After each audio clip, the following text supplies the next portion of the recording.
Hey everyone, Xanders here, and welcome back to Xanders Reviews, and today's episode will be on the newly released Fantastic Beasts and where to find them. There will be spoilers in this, so if you wanted to know about my complete views of this by the end, go ahead and go to this timestamp here to avoid all spoilers.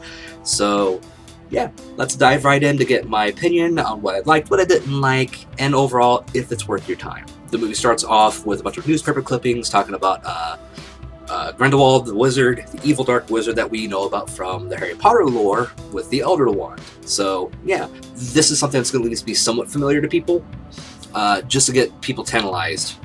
And, you know, the Harry Potter fans going, oh, Grindelwald, I know that name! So this takes place in the 1920s, so this is, you know, the time of speakeasies and prohibition, stuff like that. And, well, it shows. And I actually kind of like the aesthetic. I can't say it's my favorite time period, personally, to, you know, explore, but 1920s America, especially in the big cities, was definitely something different. And, you know, watching people walk down the street in New York City with cars on the street, that's definitely something you don't see today. not like this, anyway. But once we get through all the newspaper clippings, we go right to Newt Scamander, and he is coming off the boats from the Royal Star Line. And we have him going through customs, we get introduced to his briefcase, we get to see that there's a little switch on the briefcase that switches it to like a safety mode for muggles to open up and look inside without unleashing the beasts within. You see it kind of rattling around, and one of the safety clasps keeps coming loose, so that's a nice little thing to keep going back to. So he gets through customs, he's going around, he's not really letting people know what's going on when he gets there. Kind of doesn't want to let people know, I guess. And it's a kind of a stupid thing that he doesn't want to let them know about, but I kind of get it. But as he's walking through New York, he comes across a bunch of, you know, a small group of people with a big banner behind him showing a broken wand. And it's this woman, you know, preaching about the evils of witches and how they have to be stopped, and it's something that's gonna be like a war brewing kind of thing. You know, she kind of singles out Scamander a little bit, because I guess he's just kind of there looking awkward, and, you know, he's very noticeable in the crowd with his tuft of hair and blue coat and everything. He's very 11th Doctor, actually. He really does, in a lot of his mannerisms, reminds me of a bit more of a demure, quiet 11th Doctor. And that's not a bad thing, but it just seems like he got a lot of inspiration from Matt Smith's portrayal there. But he's being watched by this woman, you know, in her hat, just kind of watching him very secretly. She's kind of sitting as like a hot dog or something. I think it was a hot dog. And he starts noticing that there's a bit of movement off to the side. This guy is sitting there bumming off change, and he sees a small hand reach out and grab the hat and pull it back. And he gets a good look and sees it, and then he looks up and sees this weird little, like, platypus-looking creature, kind of like a mix of a platypus and a hedgehog in a way. Standing up there stuffing stuff into like this pouch. And turns out one of his creatures has escaped, because that took only 5 minutes. So he sprints off into like this bank. Previously, before going in, he had actually set down his case and caused this, you know, rather portly gentleman to trip. And his name is Jacob Kowalski, and yes, I have the cast page up here. Sue me, my memory's not the greatest sometimes. But he trips up Kowalski, and he ends up going to the bank, and Scamander's up in there with him. Just sitting there, you know, he's trying to get a bakery, and Scamander's like, yeah, sure, so am I, and kind of looking around, trying to find this thing, and you just see this little thing scampering around, stealing things off people's shoes, and coins, and just stuffing everything in this little pouch. It's kind of adorable. So he's chasing this thing all around, trying to secretly do it, but he's so damn awkward, it's noticeable. But when he got up to leave, he leaves this little egg there. Kowalski kind of just pockets it and goes in for his, you know, thing to see if he can get a loan. So while he's in there doing the bakery thing, the egg starts rattling around and creaking. He gets rejected, kicked back out in the hall. He finds Scamander, search around, notices the egg is, you know, doing more stuff. And he sees him, calls out, says, hey, I think your egg's about to hatch. And Scamander, like an idiot, whips out his wand, flashes it forth at the guy, drags him, or I don't know if he drags him over, and then the apparate into another part of the bank. Right in front of everybody. That was kind of unsafe and stupid. But okay, because this is back in the 20s, we were still trying to keep the secrets and everything, obviously, you know, from the Muggle world. And so he takes this guy that has no magic and just magics him away to another part of the bank on like a staircase leading down to the vault. And the egg hatches. And he kind of walks off screen as it's all finishing coming out and puts it back in the inside the briefcase. And then he sees the little like platypus thing squeezing through the closed vault door. It squeezes through this little like small, thin, centimeter at most opening and just like gets in. So, you know, Alohomora's it, opens it up, starts shaking things out and everything. They're caught by the bank manager that just rejected Kowalski, his loan. And so what happens? Petrificus Totalis, and then the guy just falls over. I have never seen such blatant use of magic in front of non-magic people ever in this series. So I like how just like nonchalant he's about doing this shit. So Scamander gets the creature and he apparates himself and Kowalski out of the bank when the bank's security comes in. He gets ready to obliviate Kowalski to clean his memory when Kowalski freaks out, pick up the briefcase that he was carrying and smacking Scamander upside his head, you know, stumbling him long enough to kind of run off. And then Scamander gets caught by the woman that had been eyeing him from earlier in the crowd. Turns out she is with essentially the Ministry of Magic in America. Yeah, the Magical Congress of the United States of America, or MACUSA. Such a weird name. But the MACUSA. And she, you know, brings him in because, you know, the whole thing with the beasts thing. She tries to bring him in from the president of the MACUSA, and she kind of gets turned away without, you know, really getting to say much. Turns out she had been removed from her position as an Auror. Apparently, as we find out later, she attacked a Muggle. So that kind of cost her job, though I can't say I disagree with why she did it, which, you know, we'll talk about later. So they're downstairs in her new office, which is Muon Registration, and they're discussing things when her, you know, former boss comes in, I guess, kind of looking around, see what's going on, what we doing up there. She tries to explain something about, you know, him having creatures in his briefcase. They go open it to check, and when they open it, it's a bunch of pastries. We find out that the briefcase has been switched and Kowalski grabbed the wrong one. He is sitting in his bed, you know, sitting on his bed back in his apartment. He's upset about being rejected for the loan. The briefcase starts opening. It then bursts open and several creatures escape, and he gets bit by one of them. So the whole building gets destroyed and everything's, you know, everyone's freaking out. So Scamander and Tina and all of them leave, and they show up at this building. They sneak their way in. Everything's being fixed up by Graves, and a couple of other wizards are trying to, you know, contain things. And while they're up there, you know, they find Kowalski from where he's been bitten. Scamander takes Kowalski with Tina back to Tina's place, and that's where we meet Tina's sister. Her name is Queenie. And Queenie's really lovable, really nice, very sweet, and is a mind reader.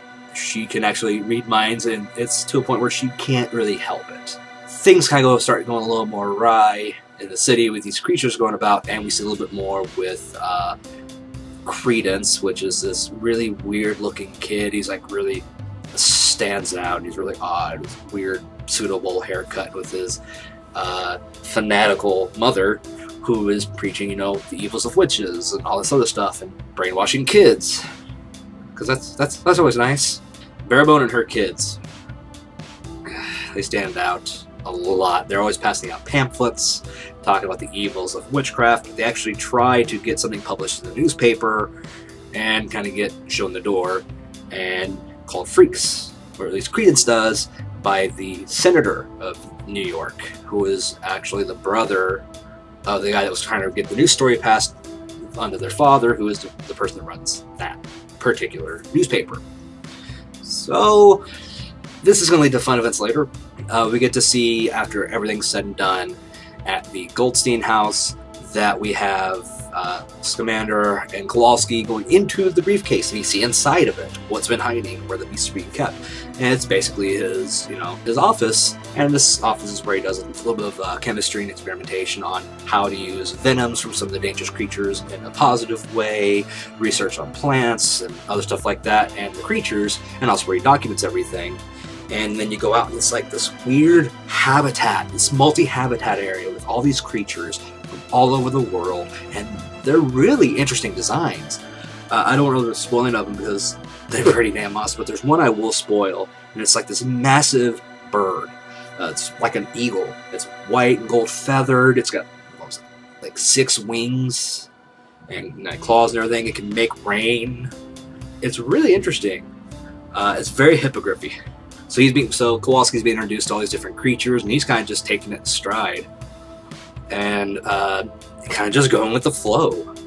And Scamander and him just start taking care of the animals a little bit, and then they leave because there's still some missing creatures that they need to get. And he asks Kowalski for help, and Kowalski says okay. So they go out to Central Park, and they find this weird rhino hippo thing with like a big ass jelly head. It's like a jelly forehead that glows and everything. It's just weird looking. It's got a blowhole too. It's so weird.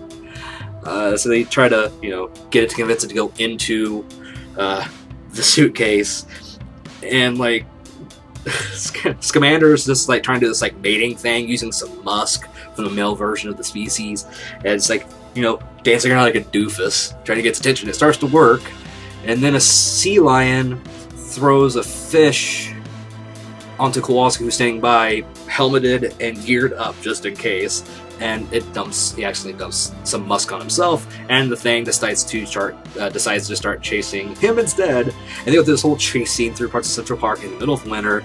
Everything's iced over, all the water is, there's snow everywhere. Honestly, it was really entertaining. While this is going on, the girls have found out the guys are gone, and, well, Tina finds them in Central Park as they've captured this thing and realize that they've gone to the suitcase. She takes the suitcase to the MACUSA headquarters. She has bad timing because the senator, during a speech, was attacked. A bunch of lights have started shutting down the city. Even Tina sees a bunch of lights shutting down. It creeps her out because like lights are blowing out. It's just like a chain of darkness coming down the streets, and like car lights go out too, so it gets pitch black, and it's kind of freaking her out a little bit. But in the speech hall, you hear like wind going through like organ pipes, which is really ominous, and I will say that was a very well done scene. All of a sudden, glass shatters as the lights have dimmed down and gone dark. Glass shatters, and a bunch of like stuff comes in. You don't see anything. And just like in this invisible force, it's just knocking stuff aside, tables and everything. It grabs up the senator and then slams him down after doing some other damage to him. Like you see like scarring on his face and everything, and it slams him down violently, and then it scratches up his his big banner that had his face on it and everything. Senator's dead, and it was pretty violent for what it was. Again, that's twice I've gone to a movie and just seen like a person fall from a height and just slam onto the ground. There was no cutaway. You see them hit, and you can feel the impact. So she shows up with the suitcase at the MACUSA headquarters in the middle of a hearing after everything's kind of gone to danger mode. They know that somebody's been killed now. And, well, yeah, she says like somebody brought in animals, and he's in here. Here comes Scamander and Kowalski, and kind of talk about the situation. It's like one of your creatures has killed somebody. Scamander looks and says, no, there's no way. This isn't magic. Yes, but it's not from a creature. There's a bit of like pattern to this, and he says what it is. It's an Obscurus. People freak out, so there hasn't been one in a long time. And has all 3 of them arrested. They're in jail, and you learn a bit about the Obscurus. Basically what it is people that are forced to contain their magic. And this is usually children. Like it's this kind of mental abuse that kind of forces them to keep and quell all this magic energy inside them, to eventually they die from it, and explosively this black mass of like gaseous smoke and everything will come out of it. And you learn that they usually don't live past 10. And in fact, the one we actually see one earlier on inside Scamander's suitcase, and it's just this black mass floating around in a bubble that he's got protected so it doesn't, die, because it cannot live outside of, without the human, as it were. And this was from an 8-year-old girl he tried to save. Couldn't save her, and he captured the Obscurus. So they're taking an interrogation by Graves. He interrogates Scamander and Tina, and Kowalski's left behind to be obliviated. And he starts talking about the Obscurus a little bit. And Graves is trying to talk, and he's, like hinting that that Scamander might be a follower of Grindelwald. He brings the Obscurus in, and you hear him say something a little weird. It's like, so it's not useful outside of, without the host. And that kind of tips Scamander off. It's like, this is weird. What do you mean use? What would you use this? It's basically the dark manifestation of energy that's been suppressed by a child. And it's very powerful, yes, but you can't control it, no. And it can't survive outside without its human form, and this is it. This is the only one I know is living right now. And so it's done so because I've protected it. So why would you want to use it? Why would you save that? So that hints at a few things. So throughout the movie, around this point, we keep seeing Graves meeting up with Credence, which is Barebones' son. And he keeps saying, talk about this dream he had, and this child was going to be close to Credence in that area, and he keeps seeing Credence standing by him in New York City in this dream and everything. He's wanting to find this child that has a lot of magical energy. And he's using Credence to get to her, and just filling his head full of stuff, being friendly with him, like, I'm here for you, we'll accept you, because Credence is abused. He's being abused by his mother, who we find out isn't his mother, it's his adopted mother. She beats him, and at one point, he's giving this necklace, and with this pendant, and said, if you figure out who it is, let me know, call me, and, I'll come to you. But we don't see the pendant till later. So they're about to finish up the interrogation. I'm jumping back into the interrogation real quick, and basically Graves sentences them both to death for all this. Her for aiding and abetting, and then him because they say it was the creatures, and you were going to use this to cause chaos in the name of Grindelwald and stuff like that, and try and cause a war between non-magic users and the magical world. So they take the two of them to this room, and it's a white room.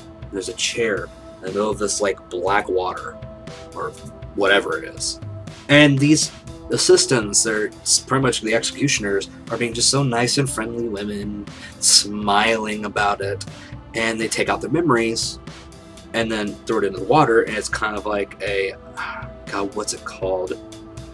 I cannot remember from like the 5th movie on where they put the memories in. A pensieve. Wow, how do I remember that? My memory does work once in a while. But it's like a massive pensieve as far as throwing the memories in, and it starts making you happy. You're seeing all these good memories. Next thing we know, she's in the chair. Also, her sister Queenie, who happens to work at the MACUSA headquarters, she senses her sister and what's going on, can read her mind that she's about to die because she's in close enough proximity to pick it up. And basically helps save Kowalski by using her mind-reading powers to say, hey, to the guy that's escorting him to be obliviated, hey, I won't explain to your lover that you're cheating on her with someone else from here in the office. I'll handle the obliviation. You go. So she saves Kowalski. They get the briefcase by breaking into Graves' office. She tries to do Alohomora, it doesn't work, so he just basically boots it in, which is always nice to see non-magic users get the upper hand a little bit. With the magic user, like, I can't open this door. Okay, try kicking it. It's kind of just funny to me in a subtle way. So they get the suitcase, they get the wands, and the two of them head back out of Graves' office to go find the other two, to rescue them. Meanwhile, in the execution room, we have Tina sitting in her chair smiling. It starts lowering a little bit, little by little. We see more of the memories. And we have Scamander sitting there. He's trying to figure a way out of this, and it turns out that he has had this little creature with him this entire time. He keeps seeing this little, like, green plant creature, and has been sneaking around, picking the locks on the cuffs behind his back, while he's been pretty much held at one point to watch the person that brought him here being executed. So breaks free. He's able to use the creature to kind of distract her. Gets the wand. He takes the wand. He disarms the other ones. Uses some of the one of the other creatures to kind of knock the other ones down, and then the wands end up in the water and starts disintegrating the wands. It's some kind of like corrosive liquid, and it's alive.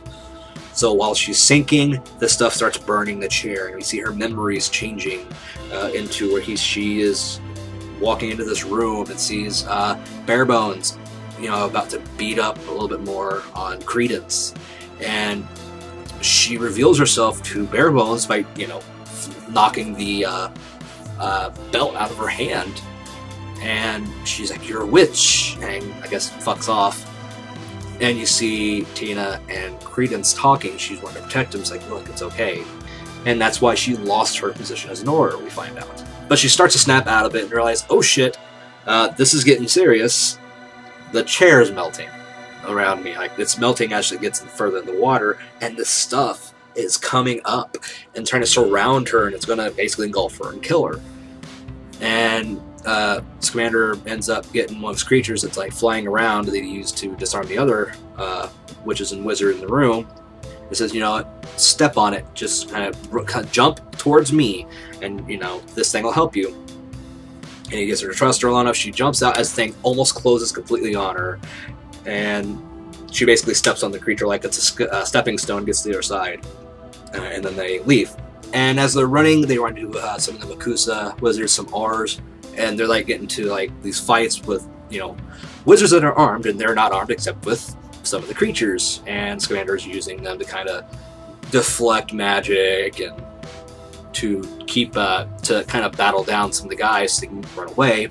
They run into Queenie and Kowalski, and then they all get out. So after a little time inside the suitcase together, doing some backstory and a few other little things like that, which I will get to here for the sake of time, they decide to meet with a contact that Tina had with dealing with beasts and illegal trades.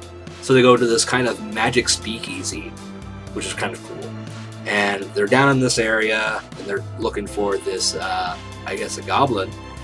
And it's played by Ron Perlman. His name is, Narlac? Narlac. There's a reason I have the name of the characters here. I would not remember these. Harry Potter names, they're weird.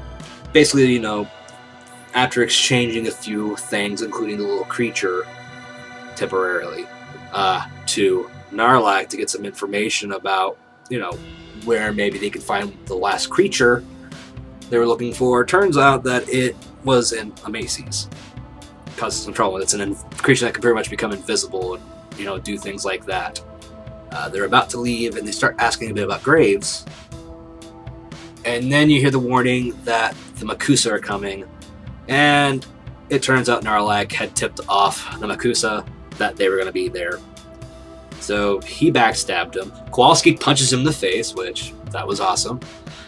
They get the little green thing back, and basically they manage to apparate before they can get caught. So while all that has been going on, we see that Credence has been inside his sister Modesty's room. She's this little girl that's been constantly with them and holding on to him and everything. She's really close to him, pull out a wand from under her bed. And she's like, it's just for play, it's nothing real. The mom walks in, and of course he gets blamed for it, and she's about to whip him with his own belt, and Modesty says it was mine, and it looks like she's about to get beat, and then they start hearing some noise, some rattling, I guess, because they kind of look away and look down, and she turns back around, and there's this big mass, this black mass right there. After you just had a close up of the little girl, turns away, looks down, comes back, and then burst of this like black mass just bursts forth, launching the mother up into the air, hitting a beam and slamming down the ground dead. And then it just starts rampaging inside the place and tearing up the banner for the the second Salemers, and cuts away. We come back after all the hubbub at the speakeasy, and we're back outside the Bare Bones' place, and Graves is there. He's inside looking. He comes across Credence, huddled in a corner and kind of, you know, just beside himself with what's going on. The older sister's dead, the mom's dead, and the little girl isn't there. We see him holding that pendant up, the pendant that he'd been given by Graves, and it turns out it's the symbol of the Deathly Hallows. The wand, the stone, and the cloak. So it's very familiar to Harry Potter fans. And it's a hint as to what's going on a little bit more. So Graves gets Credence to get things together and help him find the sister. They go to find Modesty, and it turns out she went to this orphanage where she had been adopted from, and they find her cowering. And this is when Graves pretty much tosses Credence aside, saying, look, I don't need you, you're a squib. I don't want you. You're somebody that doesn't really have... Your mother was a witch, yes, but you don't really have the magic. You're unteachable. And that's what we found out when he found out he was adopted, that his mother was a witch, and the mom knew. That's why she beat him all the time.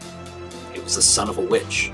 They go through the whole thing with that abuse, and you've seen how that's affected him.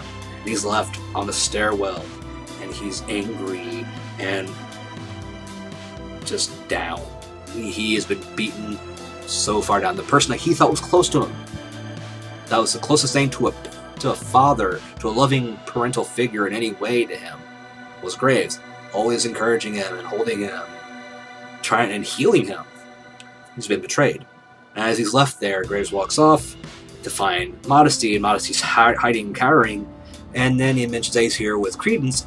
She freaks out a little bit and backs away from him farther. And then things start shaking, and the walls and ceilings start cracking, and then the walls start coming down behind him. And there's Credence standing there. He was the child. He was older, he survived longer, and he is an Obscurus. He's able to control it almost, to a certain extent. He's able to control enough to survive.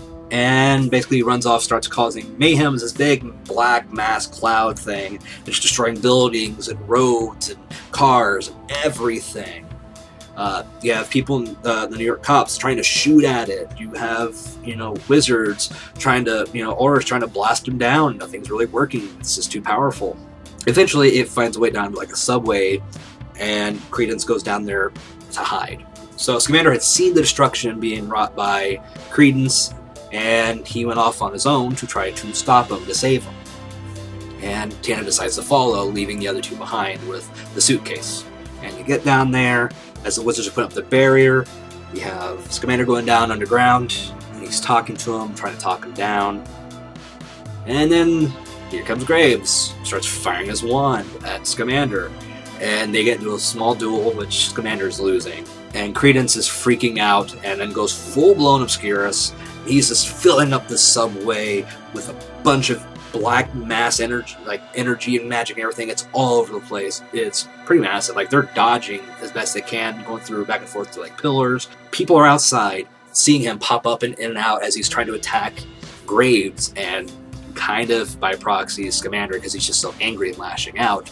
And people are taking pictures. So we have non-magic people taking pictures of magical stuff outside, and we have other wizards and witches that put up this barrier, so the barrier is visible too. Here's Tina underground. She's trying to talk down Credence and trying to get him to calm, because she had saved him once and he remembered her, if only vaguely.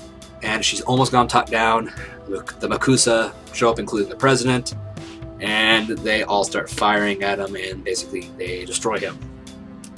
So, yay, child death.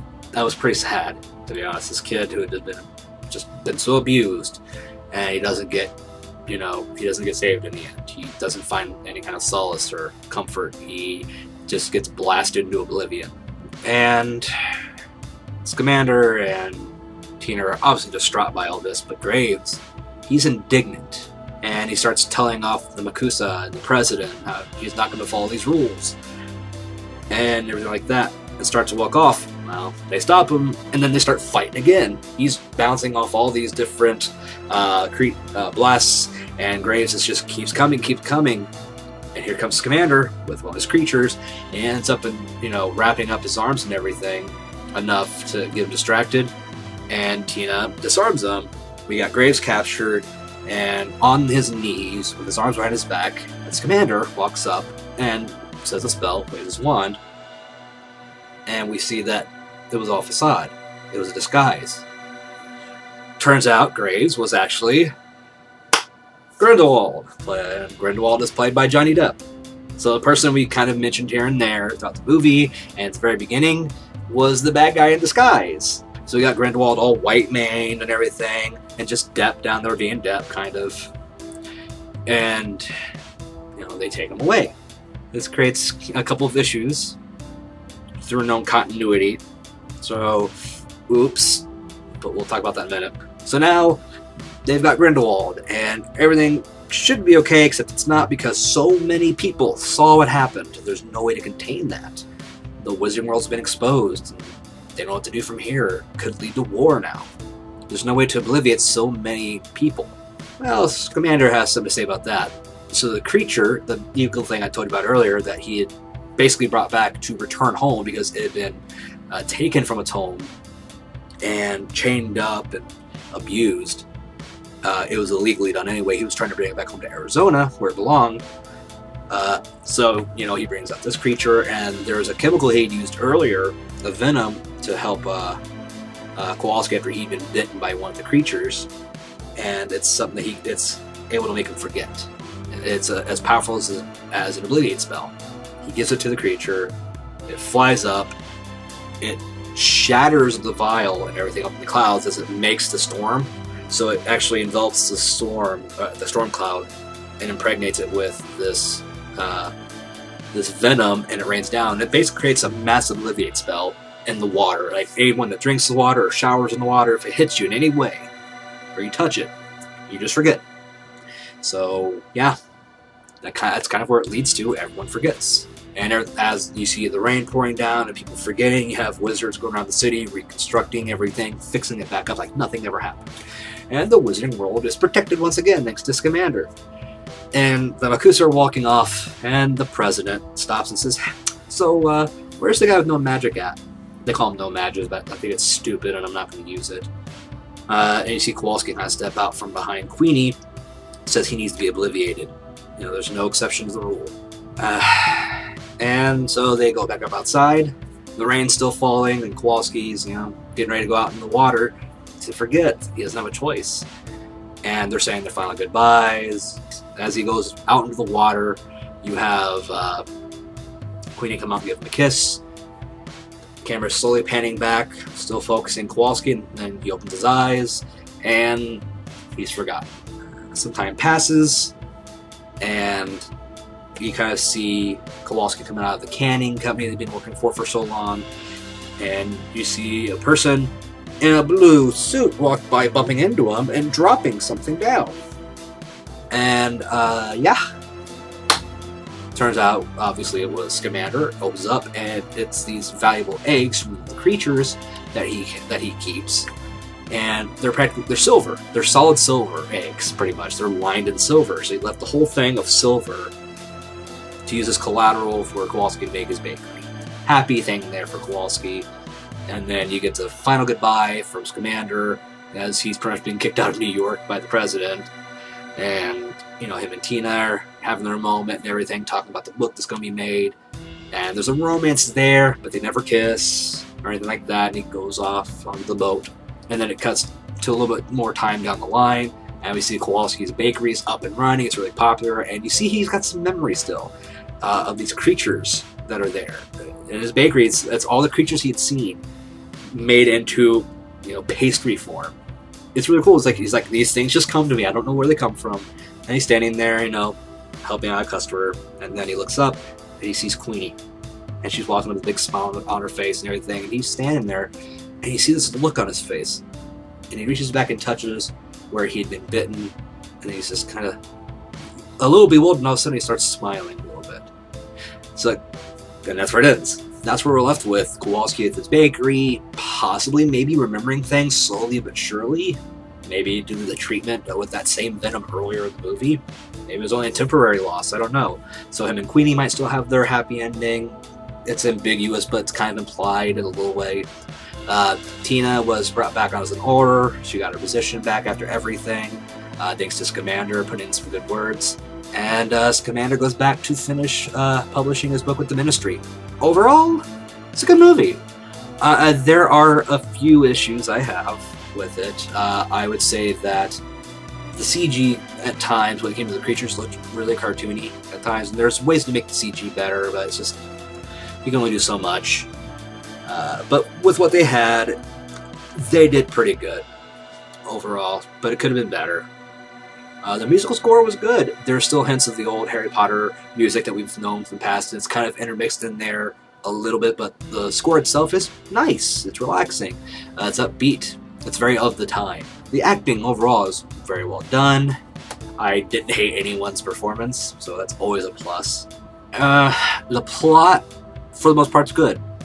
It does suffer from some minor pacing issues where it gets a little too breakneck and kind of like it's trying to skip ahead as fast as possible to get past a lot of plot points and skipping some important steps leading to the end a little bit.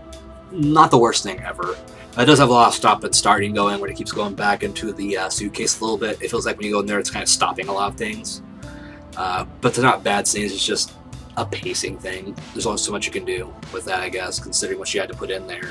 Now, I did mention that there was a slight plot hole issue earlier. So, for those of us that read the books, or watched the movies, the Harry Potter ones, we come to find out that Dumbledore is the one who defeats Grindelwald, and that defeat leads to Dumbledore being the one to control the Elder Wand. So what we're trying to figure out here is that we know Grindelwald had the wand from a young age, in the movies, in the books, and he had disarmed in this movie. Now, we don't know if he was using the Elder Wand, though I don't know why he wouldn't be using the Elder Wand, but I don't know. Maybe it was just a powerful spell and he was using the wand that he had taken from the real Graves. So, I don't know. Maybe there was a real Graves and it's kind of like a polyjuice potion kind of thing. But it's just one of those things where I don't know, they didn't explain it, and again, that's part of the issue I'm having with the story, is it doesn't explain why Grindelwald's there, kind of. He's just there as the bad guy. It just makes a little sense, because now he's captured. Does he break free again? Because there's no mention of him being captured in New York, as far as I remember, ever. From any of the history of the stories, you know, and all that stuff that's online, that's official stuff. So when he's disarmed, does that mean that, you know, the Elder Wand now belongs to Tina? That doesn't make sense. We know that when Draco was disarmed in Harry Potter in the Deathly Hallows at part 2, I believe. It might have been part 1, I'm sorry. Part 1. But Harry disarms Draco. Draco doesn't have the Elder Wand at this point, but gets disarmed. Thus, ownership of the Elder Wand transferred to Harry, because Draco was the one that disarmed Dumbledore. And it doesn't mean you have to kill the person, disarming them does count. So does this mean that Tina, having disarmed Grindelwald through that established bit of lore, even though he didn't have the Elder Wand on him, does that mean she is now the person that has it? Again, I don't know what's going on here. It makes no sense. Or was he disarmed earlier on by Dumbledore at one point, and you know it already transferred at that point, even if Dumbledore didn't have the wand at that point? Like I said, it just creates a weird plot hole, and I think some people kind of forgot their own lore there. So I think JK kind of just had a brain fart. So let's hope that gets explained later. So this has actually gone a bit longer than I wanted it to. Sorry about that, but I'm going to try to wrap this up quick. Overall, I think this was a solid movie, for the most part, and definitely something I think you should go see. If I had to rate it, which I do, because I say I do, I'd say it's a 3.5. And the reason I'm giving it lower than some of the others is that the plot is a little less tight. This creates a major plot hole in the lore, the way they went about doing it with, you know, the end fight there. And again, the effects could have been better, and the pacing issues, and that really does bring the movie down a bit. I wasn't like uber excited and happy when I left, but I had fun. it's still a good watch. It's still good characters in a decent story, and definitely one you should go see. So yeah, 3.5 is my rating, and I'm gonna stick to that. I'm sure it might upset a few people, but I don't agree with like the 100% on Rotten Tomatoes thing I kept seeing for the movie. It's not a perfect movie. It's not worth 100%. And if you think it is, you're kind of lying to yourselves a little bit. And I think you're blinding yourselves a bit by fandom. And I'm a big Harry Potter person. I mean, I'm not as big as some people, but I enjoyed the books. I enjoyed the movies mostly. I can sit here and look objectively and say it's good, but it has problems.